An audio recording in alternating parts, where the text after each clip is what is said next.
여러분 안녕하십니까? 경제인사이트 정철진입니다. 한 주간의 경제 이슈를 돌아보는 주간 경제인사이트 7월 첫째 주 경제 키워드 지금 만나보시죠.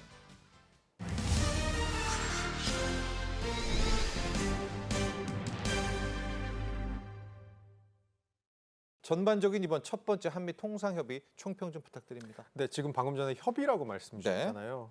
이전에 정부에서 하던 게 7월 포괄 합의 줄라이 패키지 얘기했었잖아요. 네. 합의라는 것의 사전적인 단어를 찾아보면 여러 사람의 의견이 모여서 하나의 결론에 도달하는 게 합의고요. 오늘 지금 전에 말씀하신 통상협의의 협의는 상대방의 의견을 구하거나 함께 의논하는 과정을 말합니다. 네. 이렇게 봤을 때는 지금 당장 어떤 결론이 나온다기보다는 방금 전에 말씀해 주신 것처럼 새로운 정부가 들어와서 새로운 사람들이 협상 테이블에 앉았으므로 미국의 의도를 의중을 파악하고 또 우리의 의도를 전달하고 하는 과정의 시작점으로 이해해 주시면 좋을 것 같습니다. 네, 보면 그 세부상은 잘 이제 구체적으로는 이야기하진 않았지만 이 본부장이 굉장히 좀 긍정적으로 이야기를 했습니다. 좀 잘 된 것 같나요? 왜냐하면 이게 잘 될 것처럼 보이는 게 아직은 이제 초반 단계라서 그런데요. 네. 물론 조금 더 나중에 협상이 진행되는 과정에서 아마 마찰들이 있을 수는 있을 것 같은데요. 지금으로서는 제가 말씀드린 것처럼 이런 거죠. 자, 미국에서 원하는 거 저희가 청취합니다. 네. 그리고 미국이 우리가 미국에게 원하는 걸 또 얘기를 합니다. 그리고 미국이 우리한테 해줄 수 있는 것들에 대한 가이드라인을 슬쩍 얘기해 줍니다. 예. 그럼 우리가 미국에 대해서 미국이 원하는 것 중에 어느 정도 해줄 수 있는 것들에 대해서 확약을 하는 것이 아니고 가이드라인만 살짝 주는 그런 과정이라고 보시면 어떻게 보면 저희 그 권투로 예를 들면 1라운드 딱 시작하면 서로 아웃복싱을 하면서 돌고 있는 지금 그런 단계라고 보시는 게 좋을 것 같습니다. 자, 교수님 그런데 이제 또 유예할지 안 할지는 모르겠지만 이제 실질적으로 유예 끝이 7월 8일이란 말입니다. 그러니까 우리 일반 국민분들은 정말 시간이 지금 없는데 좀 이렇게 많이 걱정들 하시거든요. 현재 이 전략적 타이밍, 협상 타이밍, 중요성 좀 너무 임박하다 이런 느낌도 좀 받는데 어떻게 보고 계십니까? 이게 우리가 미국이랑 단둘이 지금 마주하고 있는 상황이라고 하면 더 걱정하실 부분이 많을 것 같은데요. 저는 먼저 좀 걱정을 좀 조금만 덜 하셔도 될 것 같다고 그래요? 말씀드리는 네, 것이 어떤 네. 거냐 하면 예. 미국이 4월 2일 날 상호 관세를 발표하고 4월 10일 날 유예를 해줬습니다. 그리고 나서 그 유예기가 끝나는 게 7월 8일인데요. 예. 미국이 핵심 대상국으로 협상을 해야 되는 협상국만 지금 한 20여 개국이 됩니다. 그러면 미국의 협상 전략은 다음과 같다고 잘 알려져 있어요. 1번부터 20번 국가까지 쫙 줄을 세워요. 1번 국가 일로 와봐. 협상하다가 잘 안 되면 맨 뒤에 가 있어. 예. 2번 국가 일로 와봐. 이런 식으로 지금 협상을 하는데 그래서 협상의 진도가 나라마다 굉장히 다릅니다.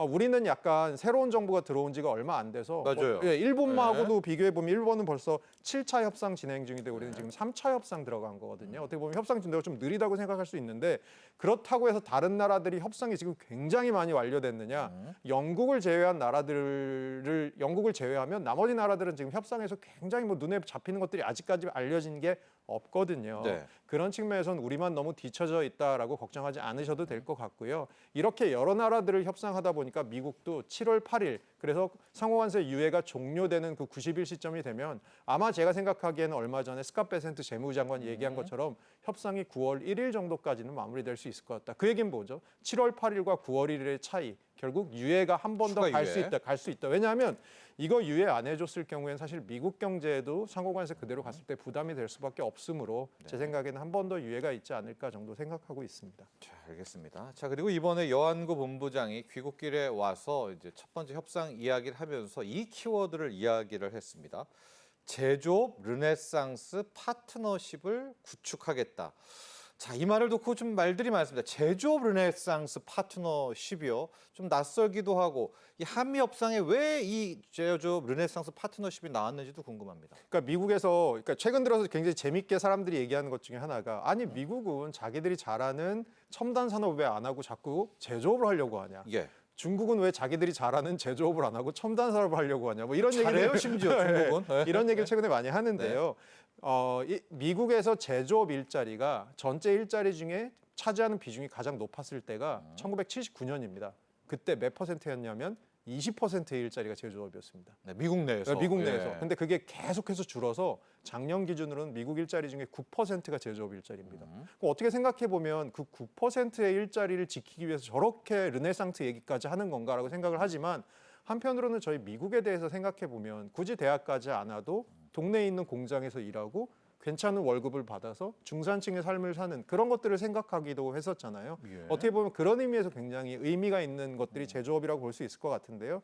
미국에서 하고 싶은 게 몇 개 있죠. 조선 같은 경우 워낙 군함에 대한 수요들이 지금 많고요. 그리고 뭐 반도체나 아니면 뭐 여러 가지 자동차 공장, 예. 철강, 특히 철강 같은 것들은 산업에서 쌀 같은 거잖아요. 안 들어가는 데가 없는 제품인데요. 이런 것들을 하고 싶어 하는데 이런 것들에 있어서 마침 우리가 가진 우리 조선 잘하는 기업들 많잖아요. 네. 철강 잘하는 기업들 강국이잖아요. 이런 것들과 이해관계가 맞으니까 미국 우리가 한국이 도와줄 수 있어. 우리 파트너가 돼서 우리에게 무조건적으로 관세라는 채찍을 때리지 말고 협상을 해보자라는 제스처인 거죠. 자, 이번에 여한구 본부장 외에 현재 이제 밑단 무역 투자 실장급에서 TF팀 3차 기술 협의도 또 진행되고 있는데 비관세 장벽에 대한 이야기 많이 나오고 있는 것 같습니다. 늘 우리도 알고 있는 이제 소고기 부분, 또 구글맵, 구글 지도 반출, 그리고 알래스카 LNG 프로젝트 이런 것들도 많이 지금 협상이 오고 가고 있는 것 같습니다. 우리도 좀 준비를 하나하나 하고 있어야 되겠죠? 그러니까 협상이라는 건 그런 거잖아요. 예. 자기가 가진 카드와 상대방으로부터 얻어내고자 하는 카드 사이에서 이제 밀당을 하는 게 주고받아야죠. 협상이잖아요. 그러면 우리가 미국한테 얻어내고 싶은 건 결국은 지금 우리가 제일 힘든 부분이 뭐냐 그러면 품목 관세 굉장히 힘듭니다. 우리가 잘하고 있던 자동차나 철강, 알루미늄 같은데 지금 품목 관세 들어온 것들 때문에 기업들 너무 힘들어하거든요. 그런 부분들에 대해서 조금 예외나 유예나 조금 관세율 인하를 받고 싶은 건데 그러면 우리가 그걸 공짜로 받을 수 있는 것은 아니고 우리도 줄 수 있는 걸 줘야 되잖아요. 그럼 우리의 무기가 무엇이 있냐라고 보니까 LNG를 사다 쓰는 것을 좀 미국산을 많이 사다 쓸 수도 있고 아까 말씀드린 것처럼 미국이 향후에 조선 산업에 관련해서 군함 같은 것들의 소요가 좀 많이 있어서 우리가 그걸 해줄 수도 있고 또 하나가 뭐냐면 미국에서 자꾸 알래스카에 LNG 프로젝트를 지금 들어오라고 하니까 이것들에 대해서 들어갈까 말까 검토할 수 있다라는 것도 우리가 가진 카드 중에 하나인데요. 좀 이따 알래스카 LNG에 대해서 좀 자세히 얘기하겠지만 이거 사실 채산성 문제에 있어서 조금 이슈가 있을 수 있을 것 같아요. 지도는 구글한테 내줘야 됩니까? 어떡합니까 이거? 이것도 협상을 해야죠. 그러니까 사실 우리는 지금 안보상의 문제로 다른 나라랑 좀 다르잖아요. 남북이 대치하고 있는 과정이고요. 그런 측면에서는 안보상의 이슈가 있어서 이것들을 그 해외에 있는 구글의 서버가 있는 그런 데이터 센터로 빼달라고 한 게 구글인데 우린 그게 글로 나갔을 때 얼로 또 유출될지 알 수 없으니까 그런 부분들에 대해서는 저희가 잘 협상을 좀 할 필요가 있다라고 생각을 합니다. 자, 지금 뭐 소고기 부분도 있고 할 게 많은데 알래스카 LNG 프로젝트를 좀 보도록 하겠습니다. 이게 자칫 이야기가 좀 커질 수 있는 게요.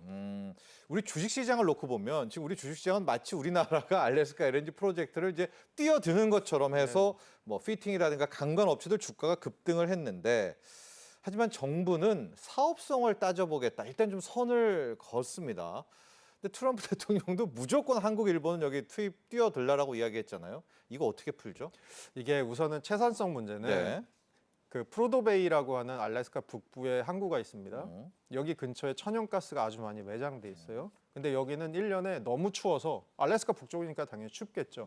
1년에 배가 딱 한 달 들어갈 수 있는 지역입니다. 그럼 여기서 어떻게 이 천연가스를 뺄 수 있느냐? 여기서 송유관을 그 알래스카 LNG 관을 만들어서 이걸 1,300km 밑으로 빼서 앵커리지 근처까지 뺍니다. 거기서 배에 실어서 수출하겠다는 거거든요.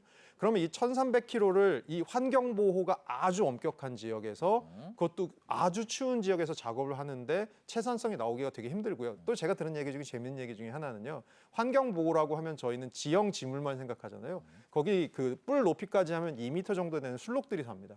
그게 일종의 천연기념물들이에요. 그럼 얘네들이 지나다니는데 송유관이 걸리지 않으려면 어떻게 해야 되냐면 이 알래스카 LNG관을 지상 3m 위에다가 설치를 해야 돼요. 그러면 당연히 공사 비용이 천문학적으로 늘어나겠죠. 이런 것들 때문에 사실 채산성의 문제가 굉장히 많아서 1970년대부터 계속 다른 나라 업체들이 타진을 해봤는데 이거는 약간 가성비가 안 나온다라는 것으로 계속 미루고 있었던 거거든요. 근데 미국은 이걸 하고 싶어 하는 거고요. 그거 이제 우리나라랑 관세 협상 문제 같은 것이 걸려 있으니까 너네 관세 조금 맞기 싫으면 이거 들어오는 걸 일종의 협상 패키지로 쓰는 게 어때라고 지금 우리와 일본에 계속 얘기하고 있는 그런 상황인데 이건 좀 저는 뒤쪽에서 받을 수 있었으면 좋겠습니다. 일본 보고요? 그게 왜냐하면 제가 이제 기업체에 계신 분들한테 여쭤보시면 기업체 수준에서 이런 조금 받기 싫은 딜이 오면 CEO께서 가서 받아온 다음에 이사회에서 이거 부결 났어요. 이런 식으로 조금 거부를 한다고 하더라고요. 마치 우리도 그 국제 무역 질서에서 쓸 수 있는 국내 카드들로 좀 그런 것들에 대해서는 약간 너무 채산성이 안 맞을 가능성이 크니까 네. 좀 뒤로 미루는 것이 어떨까 싶습니다. 자, 순서도 중요한 것 같습니다. 우리와 일본, 한국과 일본을 트럼프 대통령이 이제 콕 집어서 알래스카 LNG 프로젝트에 들어와 달라 이렇게 이야기를 했습니다. 자, 우리 정부도 이거 주고받을 걸 어떻게 주고받을지 앞으로 좀 귀추가 주목이 되고요. 관련해서 최근에 경제 지표들을 좀 보고 이 한미 통상 협상 내용을 좀 더 봐야 될 것 같은데요. 산업활동 동향 보도록 하겠습니다. 지난달에 4월 지표에서 생산, 소비, 투자 다 트리플 마이너스였는데 5월은 어땠습니까? 생산과 투자는 마이너스고요. 전월 대비 마이너스가 났고요. 소비는요? 소비는 전월 대비 보합인데 네. 전년 동월 대비에 비하면 약간 빠졌습니다. 이렇게 봤을 때는 어떻게 보면 트리플 감소세가 계속 이어지고 네. 있는 과정이다라고 보시는 게 제일 좋을 것 같고요. 아무래도 저희 투자 부분에 있어서는 반도체 기계류 투자 같은 것들 감소하면서 우리나라 최근에 설비 투자의 한 절반 정도가 반도체 기계류 투자거든요. 예. 요 감소했고요. 또 하나 이제 건설 투자 같은 경우는 현재 건설 수주도 조금 감소했고 그리고 건설 기성이라고 해서 건설 실적 같은 것들도 지금 좀 감소해서 투자가 좋지 않은 상황. 생산도 빠지고 있고 소비는 그렇게 살아나지 않고 있는 상황. 어떻게 보면 지금 신정부 들어와서 여러 가지 추경들도 지금 논의가 되고 있고 하니까 제가 보기에는 약간 더 지켜봐야 될 부분이 있습니다만 지금 트럼프발 관세 전쟁의 불확실성이 너무나도 큰 상황이 하나 있기 때문에 이런 것들이 향후에 어떻게 풀릴지까지도 다 보면서 왜냐하면 기업들 입장에서는 얼마 전에 그 최태원 회장께서 그런 얘기 하셨잖아요. 아니 미국은 관세를 할 거면 하고 안 할 거면 안 하지. 네. 한다고 그랬다가 뺐다가 한다고 그랬다가 뺐다가 결국 불확실성을 키우고 있는 상황. 기업들이 어떻게 보면 시장이 제일 싫어하는 게 불확실성이니까요. 이런 부분이 있는 것 같습니다. 이번 지표 관련해서 지금 우리가 상호 관세는 유예를 받고 있지만 철강, 자동차, 품목별 관세는 25%를 막고 있단 말입니다. 여기 품목별 관세가 좀 영향 미친 거 아닙니까? 지금 철강 관세는 50%까지 올라간 예. 상황이고요. 예. 그래서 철강 50%, 자동차 25%. 그 영향이 좀 있는 거 아니에요? 당연히 있는 거고요. 당연히 있고 최근 들어서 제가 부산이나 대구 같은데 조금 가서 강연을 할 일이 있는데 거기 경제인분들이랑 얘기를 해보면 자동차 부품, 자동차, 철강 지금 굉장히 어려운 상황입니다. 예. 그러니까 우리나라에서 사실 수출을 굉장히 잘 하던 효자 품목들인데 이런 것들이 지금 생산이 잘 안 되고 있는 거, 요거는 우리나라 경제에도 문제지만 어떻게 보면 이런 것들에 지금 굉장히 많은 투자를 한 지역들, 아니라도 경상권이 굉장히 많은 지역들이겠죠. 이런 지역들의 문제, 일자리 문제까지도 이어지고 있는 것 같고요. 반대로 이제 반도체나 디스플레이 같은 것들, 특히 조선업 같은 경우는 향후에 좀 그래도 괜찮을 거다라고 보고 있는 부분이 있는데 예. 저희 조금 아픈 부분이 제가 생각하기에는 철강 자동차 그리고 배터리 그리고 석유화학은 최근에 이제 유가가 물론 이스라엘 이란 전쟁 때문에 조금 튀려고 했었습니다만 여전히 유가가 낮은 상황에서 정제 마진이 잘 안 나오고 저유가죠. 있는 상황 이런 것들 때문에 조금 앞으로 부진이 좀 길어지지 않을까 생각이 들고 있습니다. 자, 통계 지표 하나 더 보도록 하겠습니다. 기재부의 5월 국세 수입 현황 자료인데 국세 수입 현황 5월까지는 우리가 지금 세금 줄어들까 봐, 세수 줄어들까 봐 많이 걱정을 하고 있었는데요. 약간 좀 너무 걱정할 정도는 아닌 것 같네요. 5월까지 한번 볼까요? 네. 5월까지 국세 누계 수입이 172조 3천억 원인데요. 이게 작년 5월까지의 작년 누계 수입이랑 1년 전이랑 비교해 보면 한 21조 3천억 증가한 숫자입니다. 늘어났습니다. 작년 말에 저희 세수 결손 났었잖아요. 네. 그렇게 봤을 때는 작년보다 좀 늘었다. 그럼 어디서 늘었냐라고 보면 저희 국세라는 건 결국 세 개 항목이 제일 크거든요. 소득세, 법인세, 부가가치세인데 소득세에서는 해외 주식 하시는 분들의 양도 차익에 대한 양도세 요게 좀 늘었고요. 아무래도 소확개미들이 많아지니까요. 그리고 종합소득세 좀 늘어나고요. 법인세 올해 좀 늘었습니다. 그래서 조금 작년보다는 늘었는데 또 하나 저희가 보아야 될 게 국세 세수 진도율이라는 게 있습니다. 네. 우리가 원래 연초에 걷기로 했던 국세에 대해서 매달 몇 % 진도율 정도가 나오느냐 보면 작년에 비해서는 조금 올라갔습니다. 근데 이 직전 5년 평균에 비해서는 여전히 약간 낮은 상황이어서 올해도 좀 약간 세수 결손 이슈가 있지 않을까라고 생각하고 있습니다.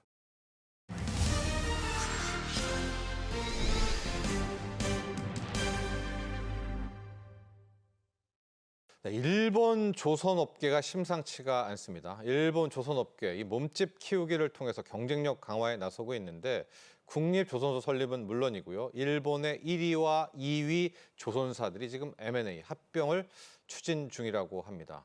이게 K조선, 우리 한국조선업계는 어떤 영향을 미치게 될까요? 변용진 IM증권 연구위원 함께합니다. 안녕하십니까? 네. 자, 오늘은 이제 일본 조선업의 현황 뉴스 좀 살펴보고 이게 우리나라의 조선업엔 또 어떤 영향을 미칠지까지도 가봐야 될 것 같은데요. 그 전에 전 세계적인 한번 조선업에 대한 랭킹 한번 매겨보도록 할까요? K조선이냐 아니면 중국조선이냐 한번 좀 그냥 객관적으로 얘기해 주세요. 현재 현황 어떻습니까? 예, 단순하게 말씀드리면 현재 전 세계 조선업 1위는 중국입니다. 그래요? 예, 의외로 이제 한국이 아니고 예, 아쉽게도 중국이 아쉽네요. 양적으로 굉장한 팽창을 이루면서 1위를 하고 있고요. 예. 그 다음을 한국 그리고 이제 일본이 뒤따르고 있는데 수주 기준으로 봤을 때 24년 기준으로 중국이 수주를 70%를 했고요, 전 세계에서. 그래요? 한국은 한 15% 정도, 일본은 예. 7% 정도. 근데 이거는 24년에 약간 좀 이게 상황이 많이 좀 안 좋아졌었던 거고 기본적으로는 중국이 한 50%, 한국이 한 30%, 일본이 한 10% 정도. 이 정도라고 생각을 하시면 될 것 같고요. 네. 일본은 결론적으로 그래서 한 3등 정도를 유지를 계속 하고 있다. 근데 사실은 이 한중일 3국 말고는 거의 전 세계 다른 나라의 존재감이 없기 때문에 이 3국이 거의 나눠서 가져가고 있다라고 보시면 될 것 같습니다. 중국과 우리나라의 조선업의 치열한 경쟁이다. 이러고 우리도 막 노력을 하고 있고 막 하는데 이런 와중에요. 지금 일본 쪽에서 뉴스가 속속 나오고 있는데 국영 조선소를 설립하겠다. 게다가 1위 조선 회사죠. 이메이바리 조선이 2위인 재팬마린 유나이티드를 인수한다. 이 사이즈를 키운다라는 뉴스들.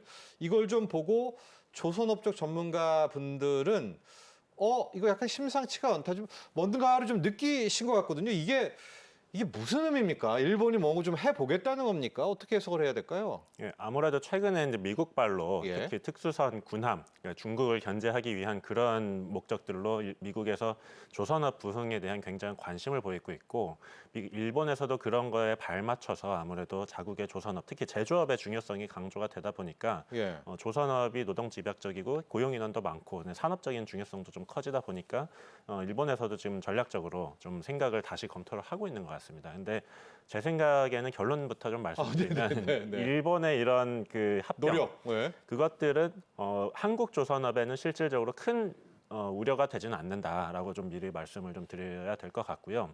왜냐하면 이 이마바리 조선하고 JMU라는 회사들 둘 다 보면은 수주 잔고를 보시면 대부분이 벌크선, 가장 단순한 형태의 벌크선이 있고 그 다음으로 뭐 일부 탱커나 컨테이너가 있는데요. 일본은 근데 아까 말씀드렸다시피 LNG 운반선을 건조 포기를 했습니다.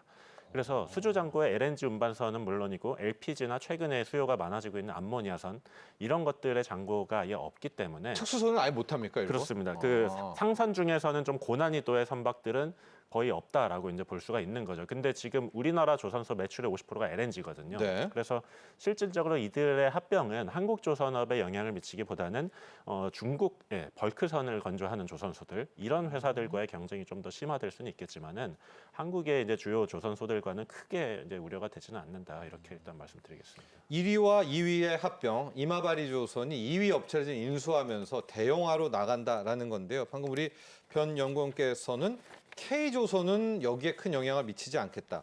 그럼에도 불구하고 뭐 뉴스들이라든가 이런 전략가에서는 기존의 뭐 한국조선, 중국조선은 영향을 받을 수밖에 없다. 긴장해야 된다. 이런 시선도 있는데 괜찮나요, 진짜로?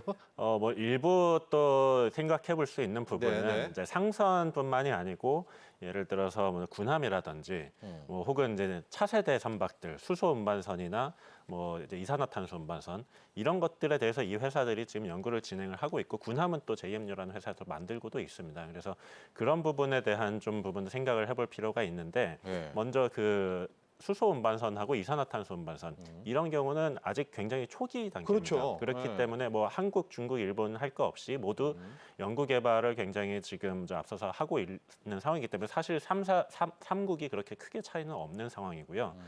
군함 같은 경우는 이 회사가 이제 만들고 있기는 한데 이제 뒤에서 이제 MRO 얘기를 네네네. 말씀을 드리겠지만은 사실은 어떻게 보면 미국의 MRO를 여기서 뺏어갈 수 있지 않느냐라는 우려가 나올 수 있는데요. 제 네. 생각에는 이게 수요 자체가 좀 분산이 될 걸로 생각이 됩니다. 그래서 일본의 줄 물량들 그리고 한국에 줄 수 있는 물량 자체가 약간은 좀 분산이 되어 있기 때문에 실질적으로 한국조선소가 그렇게 우려가 되지는 않는다라고 개인적으로 생각하고 있습니다. 그 얘기 조금만 더 해야 될 것 같습니다. 왜냐하면 이제 그동안 특히 전반기, 우리 상반기 주식시장에서 K조선주들 정말 많이 올랐고요. 그 급등, 폭등 이면에는 이런 논리가 있었습니다. 우리 한미 관세 협상했을 때 K조선이 지렛대가 될 수 있고 그 중에 하나가 미 군함을 우리가 고쳐주고 유지하는 MRO에 대한 수요, 나아가서는 우리가 뭐 미군의 군함도 건조해준다, 이제 이런 엄청난 프리미엄 기대가 왔었는데 여기에 보면 엄밀히 일본이 끼어드는 것 아니겠습니까? 뭐 미국이 이제 수주하려고 주려고 하는 이 MRO 쪽에 약간 우리 파이가 줄어드는 것 아니냐, 이런 우려는 어떤가요? 정확히 얘기하자면은 일본이 끼어든다기보다는 일본이 하고 있던 거에 우리가 끼어든다. 약간 이런 그런 그림이 거였습니까? 좀 맞다라고 보여지고요. 예. 왜냐하면 일본은 우리보다 앞서서 MRO를 하고 있었습니다. 미국 군함이요. 예, 일본의 요코스카 해군 기지, 미국 칠함대의 모항이거든요. 그래서 미국 군함이 이미 일본에서 주둔을 하고 있고 일본이 지금 MRO는 그 함대의 함정들에 대해서 지금 진행을 하고 있는 거예요. 그래서 예.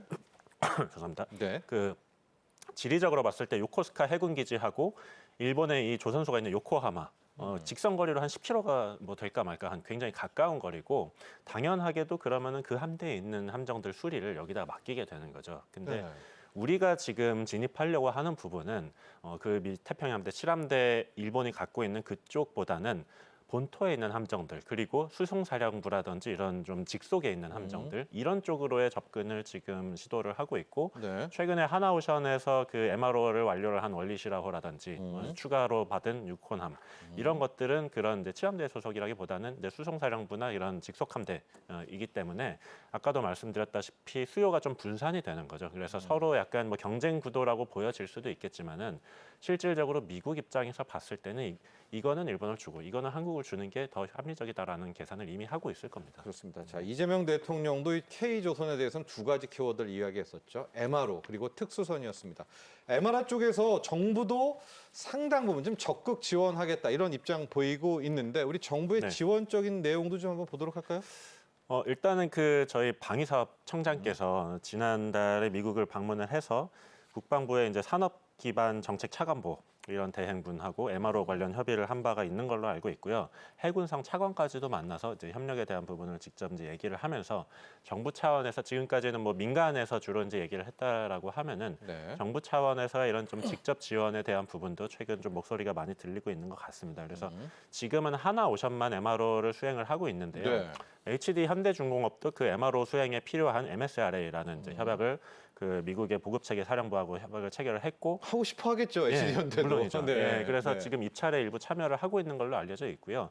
한진중공업 그러니까 HJ중공업 네. 또 지금 우리나라 독도함을 건조하는 이제 유소의 특수선 조선소가 아니겠습니까? 그래서 이 회사도 최근에 미국에서 방문을 해서 이 MRO 수행에 대한 그런 실사를 좀 진행을 하고 실질적으로 여기서도 MRO 참여에 대한 강한 좀 의지를 보이고 있습니다. 그래서 빅3 조선소뿐만이 아니고 좀 중형급 이하 조선소에서도 MRO 참여에 대한 그런 가능성이 점차 증가를 하고 있습니다. 네. 자, 이재명 대통령은 대선 후보 시절부터 이 조선 쪽에서는 친환경 스마트 전환을 이야기했거든요. 5대 전략 이런 것도 함께 전략을 제시했는데 조선업에서도 디지털, 친환경 이런 것들이 좀 적용이 될 수가 있나요? 함께 좀 설명해 주시죠.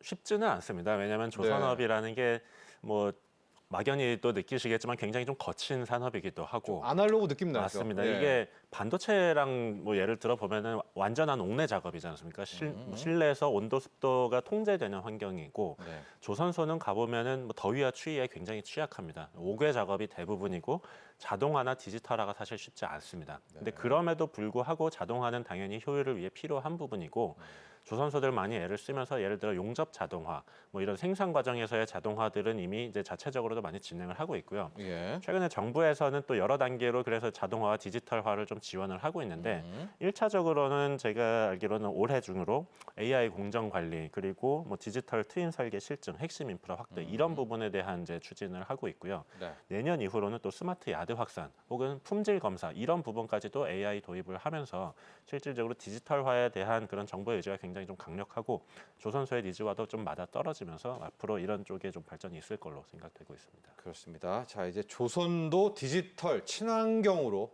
배 만드는 것도 디지털 네. AI 친환경으로 바꾸는 또 그런 노력도 함께 하고 있는데요. 자, 우리 변영진 위원 나와서 이걸 꼭 여쭤보고 싶습니다. 지금 조선업 슈퍼사이클이라고 해서 2026년까지는 뭐 쉽게 말해서 그냥 간다. 이건 그냥 뭐 마음 편히 가도 된다라고 많은 전문가들이 이야기를 했는데요. 올해 1월부터 5월까지 뭐 전 세계적인 글로벌 수주량을 봤더니 좋지 않다는 겁니다. 한 전년 대비 한 30%가 줄어들고 있다. 슈퍼사이클이 내년 말까지가 아니라 이미 끝이 나오고 있는 것 아니냐라는 우려가 있어서 자, 우리 연구원님의 의견 듣고 싶습니다. 슈퍼사이클 정말 내년까지는 갑니까? 그 뭐 사이클이라는 게 네. 뭐 여러 측면이 있을 텐데 이제 수주 사이클이 있을 거고 또 실적 사이클이 있을 겁니다. 그런데 수주 관련해서 올해 아무래도 좀 많이 감소를 한 건 사실이거든요. 예. 작년 대비해서 한 거의 반토막이 예. 났다라고 할 정도로 중국은 그렇더라고요. 예, 많이 네. 감소를 했고, 근데 이게 또 실적은 그렇지가 않거든요. 실적은 일단은 지금까지 수주해 놓은 것만으로도 27년까지는 확실하게 상승이 예상이 되고 혹은 28년까지도 이어질 수가 있습니다. 다만 수주 관련해서 지금 시황이 좀 빠지고 있는데 좀 희망적인 부분을 말씀드리면 예. 상반기에 이렇게 발주가 좀 감소를 하는 것들은 뭐 이제 트럼프 관세. 당선 이후로 네. 관세, 네. 물동량에 대한 우려, 그리고 조선 해운 쪽에서는 또 거기에 더해진 게 USTR 미국 무역 그 대표부의? 대표부의 제재 조치. 예. 이런 것들이 좀 아무래도 선주들이 이런 큰 카펙스 결정을 하기에는 대내외적인 환경이 좀 불확실성이 많았다. 그래서 조선사들이 공통적으로 얘기하는 부분은 현재 영업 조직은 여전히 협의하는 프로젝트들이 많고 바쁘다는 겁니다. 근데 선주들이 이런 5억 불, 적게는 5억 불에서 뭐 10억 불, 20억 불 정도의 카펙스 투자를 사인을 못 한다는 거예요. 그래서 미루고 있다라는 거죠. 그래서 발주 취소 뭐 이런 것들이 아니고 지금은 좀 관망세로 있을 뿐이지 좀 이런 불확실성들이 조금씩 개선이 되고 또 지금 국가별로 다르지만 관세 협상이 또 어느 정도 좀 진전이 되고 있지 않겠습니까? 그래서 예. 하반기에는 상반기보다는 이런 대내외 환경 자체가 발주 자체에 좀 우호적인 환경이 조성될 가능성이 크다라는 관점에서 현재 뭐 사이클에 대한 우려는 다분 이해를 하지만 그러니까 작년보다 올해 발주가 늘어나기는 쉽지 않을 겁니다. 워낙 지금까지 많이 늘어왔었고 자연스럽게 일부 감소를 할 수는 있겠지만은 여전히 하반기에 좀 개선 기대감이 있다라는 측면에서 좀 지금 현재로서는 좀 과도한 우려가 아닌가 생각을 하고 있습니다. 네. 자, K조선, 우리 많은 국민들이 우리 K조선에 대해서 자부심, 자긍심을 갖고 있습니다. 그런데 오늘도 보셨지만 또 일본도 막 따라오려고 하고요. 다시 부활을 꿈꾸고 중국도 이제 상당한 강자가 됐거든요. K조선에 나아갈 길, 우리가 필요한 노력 뭡니까? 아무래도 기간 산업이다 보니까 이제 민간 이 조선사들은 최선의 노력을 이미 저는 이제 하고 있다라고 사실 보고 있습니다. 근데 네. 정부 차원에서 저는 이제 전업 이제 조선소 재직을 했었기도 하고 현재 맞아요. 조선업을 담당하고 있는 애널리스트로서 신정부에서 아무래도 좀 이런 부분을 좀 많이 지원을 해줬으면 좋겠다라고 생각을 하는 게 예. 과거에 예를 들어서 지금 현대중공업이 과거에 대우조선 인수 시도를 한 적이 있었습니다. 근데 네. 그때 아무래도 우리나라 조선사끼리의 인수 합병이지만 해외 공정이 이런 승인까지도 받아야 사실은 이게 문제없이 흘러갈 수가 있었던 건데 그때 당시에 뭐 중국, 일본 다 반대를 했었어요. 근데 그러겠죠. 그런 중국, 일본이 이제 와서는 중국은 자국 조선소들 합병을 이미 했고 일본은 또 합병 시도를 또 하고 있는 1, 2위가. 그런 부분이거든요. 예. 근데 이런 부분에 있어서 이 부분은 아무래도 민간 업체에서 뭐 말을 내기에는 어려운 당연히 사안이기도 하고 이런 부분은 뭐 민감한 물론 문제가 될 수도 있겠지만은 외교적으로 이걸 좀 잘 풀어가면서 해외에서 하는 만큼은 최소한 우리가 조선업에 대한 좀 지원을 하고 예, 그런 부분을 좀 정부에서 좀 잘 챙겨줬으면 하는 바람이 있습니다. 예. 지금까지 7월 첫째 주 주간 경제 인사이트였습니다. 시청자 여러분